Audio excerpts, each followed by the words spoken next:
Kita hanya share apa yang kita alami ya.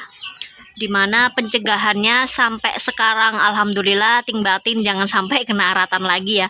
Itu kita rutin kasih.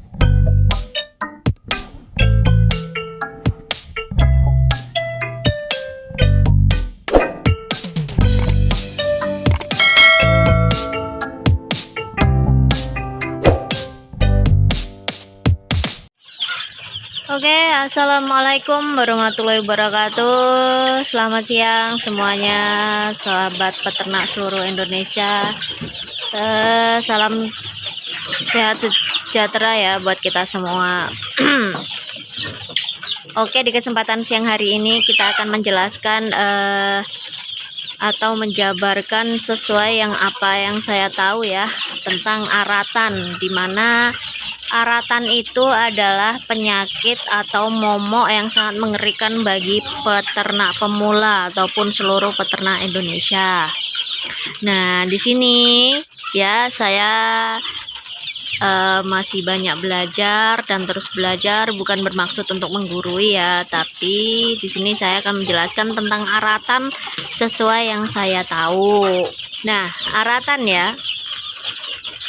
Aratan itu berasal dari bahasa Jawa, di mana aratan merupakan istilah untuk penyakit yang menyebabkan kematian mendadak. Ya, jadi menyebab kematian mendadak ayam di dalam kandang ya, di mana bangkai itu berada di mana-mana, otomatis kematian massal ya.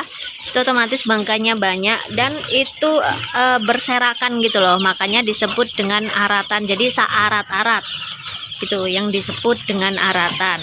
Nah, penyebab penyakit aratan itu apa aja ya kan? Sini kan banyak ya yang bertanya apa namanya penyakit aratan itu, terkena aratan. Nah, aratan ini tidak bisa disembuhkan, guys. Jadi di sini aratan itu tidak bisa disembuhkan. Kenapa? Karena kalau kandang sudah terkena wabah aratan, itu otomatis akan habis satu kandang full tanpa tersisa. Ya.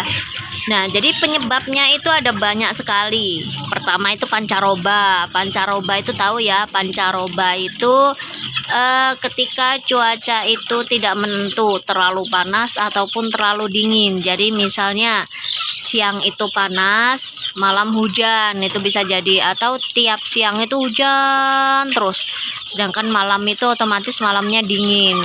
Nah, itu pancaroba. Itu biasanya banyak sekali kejadian atau musim-musim penyakit berkembang biak di situ.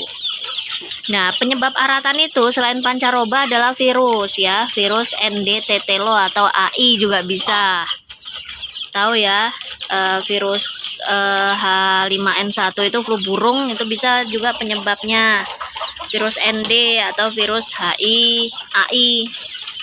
Ya, dimana ciri-cirinya ya, virus AI atau ayam yang terkena AI ya, yaitu ciri-cirinya ayamnya lemas ya. AI itu avian influenza ya, atau pilek itu. Tapi kalau AI yang akut, dia ayamnya lemas, adanya leleran pada hidung ya, ingus di hidung, terus susah bernapas, pendarahan jaringan di bawah kulit, diikutin warna kebiruan pada kulit terutama kaki, kepala, dan pial. Tahu pial ya? Pial itu jengger, jadi jenggernya berwarna biru, nafsu makannya kurang, hilang ya. Serta kalau untuk ayam petelur itu menurunnya produksi telur, itu biasanya virus AI udah menyerang di kandang. Nah, untuk virus ND atau Newcastle disease ya, ND tetelo, ini penyebabnya ciri-cirinya, ciri-ciri ND itu susah bernapas ya. Kebanyakan itu virus itu menyerang di pernapasan, otomatis itu pertama kali itu menyerang di pernapasan. Nah, itu susah bernapas, ngorok, keluar lendir dari hidung, feses berwarna hijau bercampur putih yang encer ya, sama leher itu melintir. Jadi ayam kalau udah kena ND tetelo itu otomatis kebanyakan itu lehernya melintir, entah dia kayak ular, itu ada yang sampai mengkong kena ular, ada yang kebalik, pokoknya dia melintir, nggak sesuai dengan ukuran seharusnya. Dan untuk petelurnya, untuk petelur itu ketika dia terkena indikasi ND itu telur menurun, kerambang pucat, dan telurnya ukuran kecil.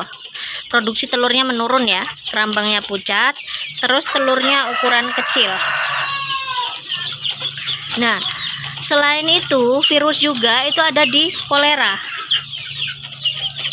Kolera ya, dimana kolera ini sangat mematikan bagi ayam, jadi mampu membunuh seluruh kandang ya, kolera, dimana gejalanya itu terlihat beberapa jam sebelum kematian, yaitu lesu, hilang nafsu makan, keluar lendir dari mulut, diare keputihan lama-kelamaan menjadi hijau dan berlendir, nafas cepat, warna kulit membiru, dan kalau dibedah itu hatinya bintik-bintik, ada bintik-bintik putihnya atau bintik-bintik merah juga bisa, pokoknya hatinya dia terluka, hatinya itu bintik-bintik. Nah, terus kalau pancaroba itu biasanya penyebabnya kalau enggak ya penyakit AI, ND, dan kolera tersebut virus ya, itu juga bisa karena head stress ya. Ayam kena aratan itu bisa karena head stress atau penyakit pernapasan bisa. Head stress sudah pernah kita bahas ya. Head stress pernah kita bahas di video sebelumnya. Nah, ini penyebabnya selain pancaroba, virus, itu juga ada bisa terjadi dalam kesalahan dalam manajemen ransum ya. Kesalahan dalam manajemen ransum itu intinya itu ayamnya mengalami kekerdilan atau mengalami stunting, sehingga ayam itu jadi kuntet, kerdil, dan stunting. Itu terlihat virusnya namanya reovirus ya. Itu biasanya terlihat ketika ayam itu 4-6 hari, di mana pertumbuhannya itu 40% di bawah standar ayam-ayam seusianya gitu loh. Jadi 40% di bawah ayam seusianya ketika dia terkena virus reo tadi ya, yang diakibatkan karena salahnya manajemen pakan. Oke, selain virus ya, yang menyebabkan aratan itu adalah virus dan bakteri ya. Selain pancaroba, virus sudah saya bahas ya, dan sekarang bakteri.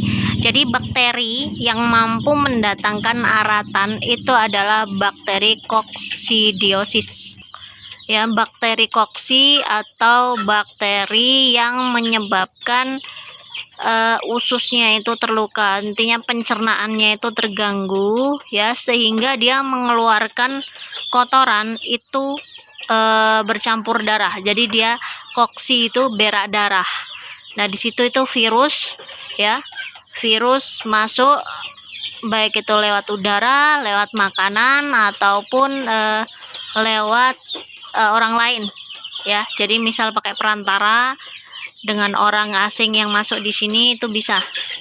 Itu koksi, virus koksi, bakteri koksi. Jadi yang menyebabkan aratan itu ada 3 ya.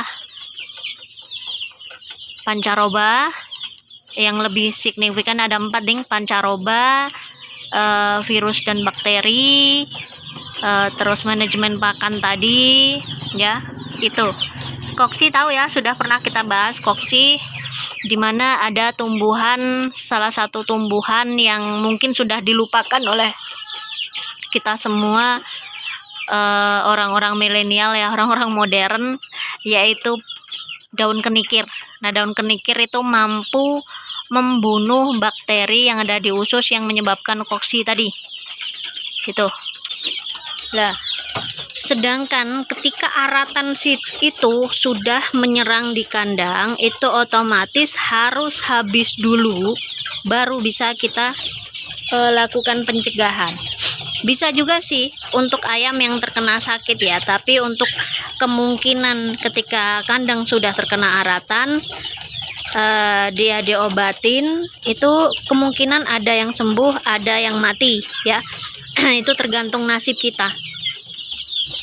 Jadi untuk pencegahannya ya, pencegahan aratan itu bisa dilakukan 5 hal ya. Menurut yang kita lakukan selama ini, kita dulu kan pernah mengalami aratan juga. Pokoknya itu dari 100 ekor tinggal 3 ekor. Setiap hari hanya kerjaannya mengubur bangkai. Dengan gejala yang sama, ada kebiru-biruannya juga, ada pileknya, ada ngoroknya, pokoknya kompleks. Ya, aratan itu kompleks. Nah, di sini pencegahannya yang pertama itu kalau kita ya, atau bolehlah kalian juga mengikuti jejak kita juga bisa, kalaupun memilih jalan yang praktis juga boleh. Jadi ini tidak ada tuntutan. Kita hanya share apa yang kita alami ya. Dimana pencegahannya sampai sekarang alhamdulillah ting batin jangan sampai kena aratan lagi ya. Itu kita rutin kasih jamuan. Ya, dimana jamuan itu kekebalan tubuh secara alami ya, atau bisa kalau sampean semua itu pakai vaksin juga bisa ya, divaksin ayamnya juga bisa, itu sama aja fungsinya untuk meningkatkan kekebalan tubuh. Nah, itu yang pertama, jamuan atau vaksin itu harus diberikan atau diperhatikan ketika cuaca sudah seperti ini ya. Yang kedua, vitamin yang harus diberikan saat pancaroba ya, boleh kimia ataupun alami, terserah. Cari aja yang simple di daerah sampean, ataupun yang mau mengikuti jejak kita juga boleh. Jadi ini tidak bermaksud untuk menggurui, tapi di sini kita share sesuai pengalaman kita.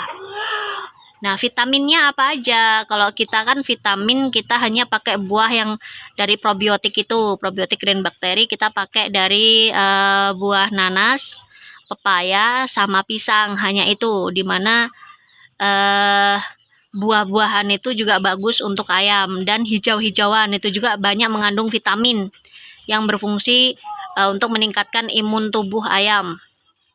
Kalau kimia banyak vitaminnya, ada kalau dari DOC, Neobro, untuk growernya itu bisa, untuk growernya atau untuk vitamin ayam besarnya itu boleh pakai Fortevit bisa, DOC juga pakai Fortevit bisa ya. Kalau kita hanya pakai yang dari alam saja, kalau kalian mau pakai kimia terserah ya, bebas.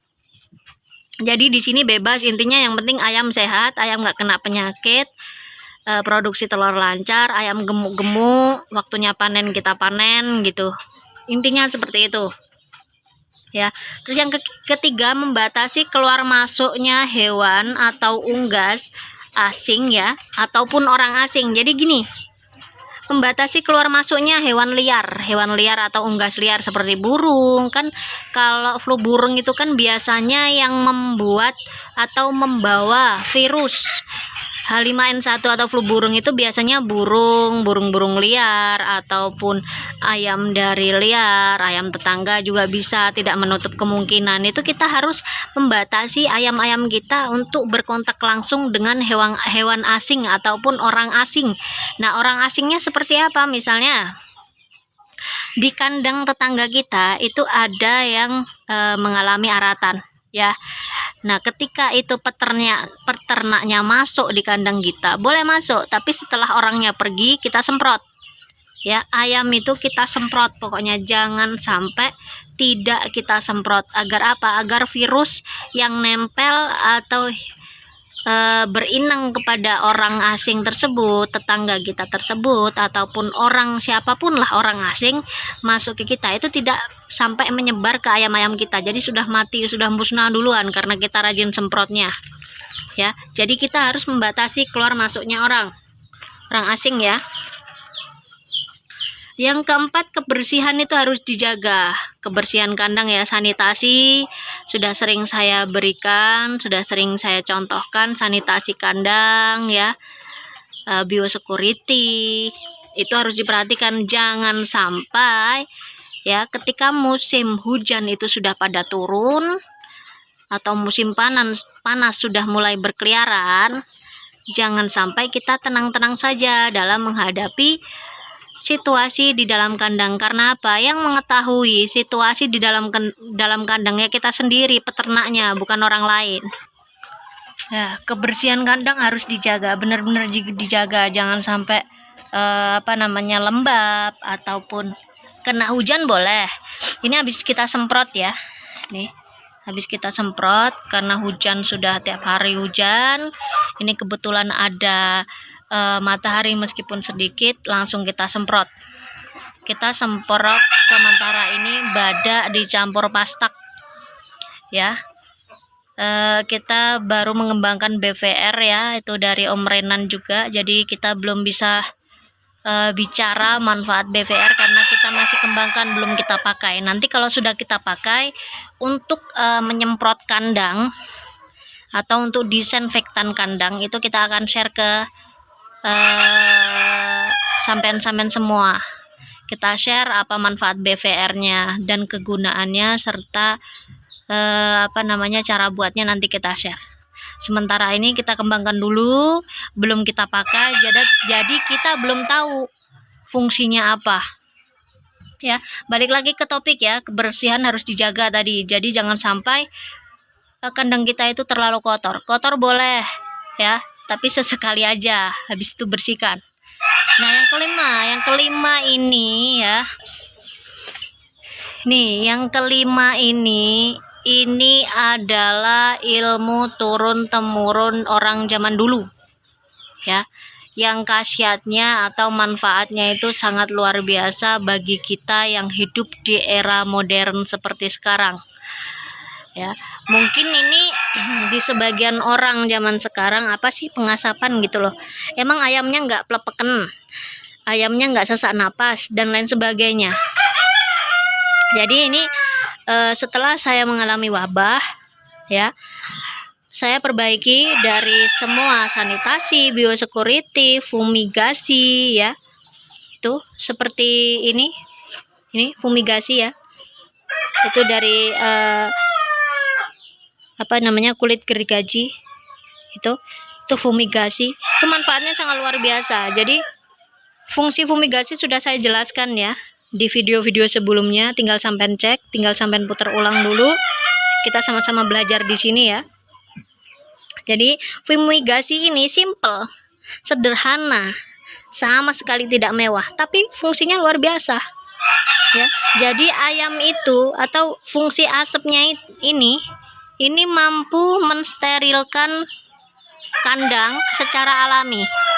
Makanya kita memiliki beberapa titik 1, 2, 3 di dalam kandang brooding, 4 di ujung sana. Kita rutin sekali menggunakan fumigasi.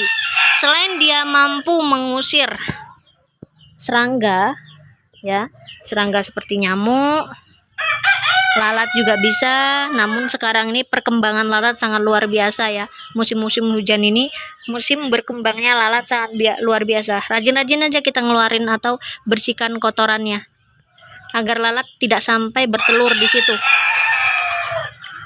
ya. Ini terakhir sekali, fumigasi nomor 5 ini yang sering dilupakan oleh peternak, padahal manfaatnya sangat luar biasa. Fumigasi. Oke, begini saja ya yang bisa saya sampaikan, semoga bermanfaat. Jangan lupa tetap selalu bersemangat, karena semangat mampu menarik mindset kita menjadi lebih baik. Oke, kurangi sambat, akai tirakat, insya Allah berkah dunia akhirat. Jangan lupa like, komen, subscribe ya, agar channel kami Peternak Sri Kandi ini berkembang, serta share ke peternak lainnya agar mereka tahu apa yang kita tahu. Oke, wassalamualaikum warahmatullahi wabarakatuh. Salam sukses.